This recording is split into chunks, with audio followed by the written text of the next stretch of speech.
Angkatan Udara Rusia hancurkan posisi angkatan bersenjata Ukraina secara brutal dan berkali-kali.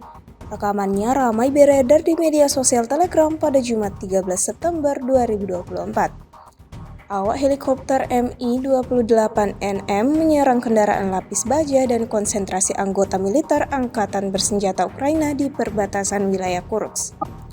Tidak hanya di darat, militer Rusia juga intens meluncurkan serangannya dari udara. Seperti yang terlihat dalam rekaman, tak terhitung ada berapa serangan rudal yang diluncurkan militer Rusia. Namun dapat dipastikan, militer Ukraina dapatkan kerugian besar. Hingga video ini beredar, beragam respon diberikan warganet.